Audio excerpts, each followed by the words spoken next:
अस्सलाम वालेकुम दोस्तों, उम्मीद करता हूँ कि आप लोग खैरियत से होंगे और अल्लाह आपको अच्छा रखे। कल एक दोस्त ने एक बहुत बेहतरीन किस्सा सुनाया और बहुत अच्छा लगा और आपको भी बहुत अच्छा लगेगा और एक बहुत बड़ा सबक मिलने वाला है।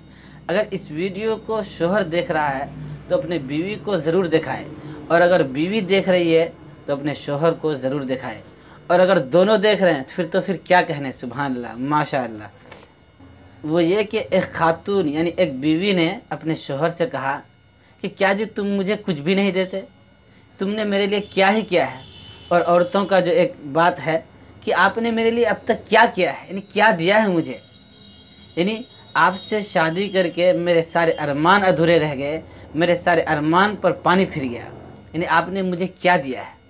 तो शोहर को जब ये बात सुनने को मिली तो सोचने लगा कि शादी को 10 साल हो गए और 3 बच्चे हो गए, यार मैंने अब तक बीवी के लिए कुछ नहीं किया, यानी मैंने बीवी को कुछ दिया ही नहीं। बहुत अफसोस हुआ, शोहर थोड़ा फिक्रमंद हो गया। कुछ दिन गुजरे थे कि उस शख्स से एक दोस्त की मुलाकात हो गई, तो उसने अपने दोस्त को कथा सुनाई, यानी वो कहानी, वो किस्सा सुनाया। तो दोस्त ने बताया कि आज तुम अपनी बीवी से कहना कि जो जो तुम्हारी ख्वाहिश है, जो जो चीज़ तुम्हें ज़रूरत है, जिसकी तुम्हें अरमान है, उसको मुझे एक चिट्ठी पर लिख कर दे दो। तो बीवी सुनते ही फ़ौरन कापी उठाई और उसके बाद लिखना शुरू कर दिया कि मुझे वॉशिंग मशीन चाहिए, फ्रिज चाहिए, माइक्रो ओवन चाहिए, एसी चाहिए, वगैरह वगैरह। उसने 8-10 चीज़ें लिख डाली। और बीवी को ये भी पता था कि मेरे शोहर की आमदनी इतनी नहीं है जितनी मेरी ख्वाहिश है, लेकिन फिर भी उनको चाहिए था। तो बीवी ने वो चिट्ठी लिख कर के शोहर को दे दिया, जी ये जो मुझे ये चीज़ें चाहिए। शोहर ने कहा, बेगम साहिबा इसके अलावा और भी कोई चीज़ें चाहिए। शोहर ने कहा, बेगम साहिबा इसके अलावा और भी कोई चीज़ चाहिए। जी नहीं, बस हमें तो यही चाहिए, ये चीज़ें आप ला कर दे दीजिए। तो शोहर ने कहा कि देख लीजिए, इसके बाद फिर मत कहिएगा कि हमें ये भी चीज़ ला कर दीजिए। बीवी ने थोड़ा बहुत सोचने के बाद कहने लगी कि नहीं, बस हमें ये चीज़ें ला कर दे दीजिए, बहुत। तो शोहर ने कहा कि अच्छा ये बताओ कि इसमें से तुम्हें सबसे पहले कौन सी चीज़ चाहिए।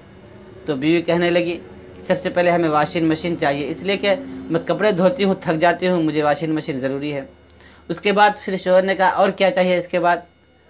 तो कहा इसके बाद माइक्रो ओवन चाहिए, यानी मैं खाना बनाती हूँ, थक जाती हूँ, तो गरम वरम करने के लिए वो चाहिए। उसके बाद फ्रिज चाहिए। तो तरतीबवार उन्होंने गिना दी। तो शोहर उसके बाद कुछ दिनों के बाद माइक्रो ओवन ला करके दे दिया, फिर कुछ दिनों के बाद फ्रिज ला करके दे दिया, फिर कुछ दिनों के बाद वॉशिंग मशीन ला कर दे दिया। ये सारी चीज़ें शोहर तरतीबवार लाने लगा। लेकिन एक दिन बीवी सोचने लगी कि यार मुझसे कोई भूल हो रही है, यानी मेरे अंदर वो सुकून नहीं मिल रहा है, वो चैन नहीं मिल रहा है, जो मैं पहले जिस तरह खुश रहती थी अब वो सब नहीं मिल रहा है। आखिर क्या वजह। वो सोचने लगी कि मेरा शोहर पहले मुझे वक्त देता था और मुझे घुमाने ले जाता था, मेरे साथ बैठ के बातें करता था।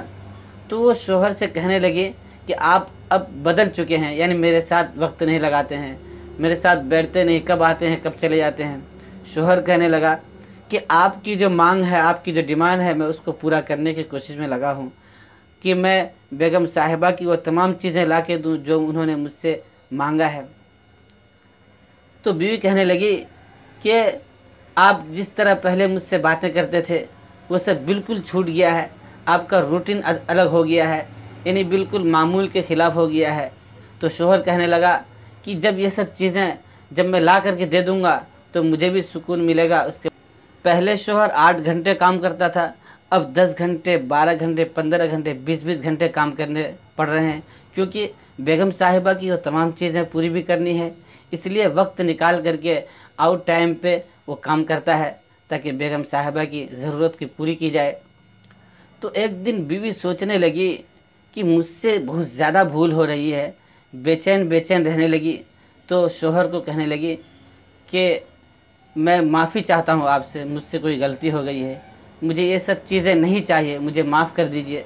बीवी ने फिर से एक चिट्ठी लिखी और लिखने के बाद कहा कि मुझे ये चीज़ें नहीं चाहिए, बिल्कुल नहीं चाहिए, मुझे बस आप चाहिए, आपकी मोहब्बत चाहिए, یہ تمام چیزیں مجھے نہیں چاہیے، یہ سب چیزیں دنیا کی ہے، دنیا میں رہ جائیں گی۔ مجھے اگر آپ کی محبت مل گئی اور آپ کا پیار اپنے بچوں کو مل گیا، میرے بچوں کے ساتھ اگر آپ نے وقت دے دیا، یہی میرے لیے کافی ہے۔ تو میں اپنے تمام دوستوں سے گزارش کروں گا اور اپنے تمام بہنوں اور بیویوں سے گزارش کروں گا کہ اپنے شوہر سے ایسی چیزوں کی ڈیمانڈ نہ کریں جو ان کی کمائی سے باہر ہو، جو ان کی آمدنی کی آمد کے ان کے حدود سے باہر ہو، ایسی چیزوں کی ڈیمانڈ نہ کریں۔ آپ اپنے شوہر کے ساتھ خوش اخلاق سے رہیے۔ اللہ تعالیٰ نے میاں بیوی کا جو رشتہ ہے بہت ہی محبت، بہت ہی نرالا پیدا کیا ہے، اور ان دونوں کا جو رشتہ ہے بہت ہی پیارا ہوتا ہے۔ اس کو سنبھالیے، اور اپنے بہنوں اور بیویوں سے ایک گزارش اور کروں گا کہ اپنے شوہر کی عزت کریں، ان کے ساتھ محبت کے ساتھ رہیے، ان کا احترام کیجیے۔ آخر میں ایک بات کہوں گا، اگر آپ کو یہ ویڈیو اچھی لگی ہے تو لائک کرنا، شیئر کرنا ہرگز نہ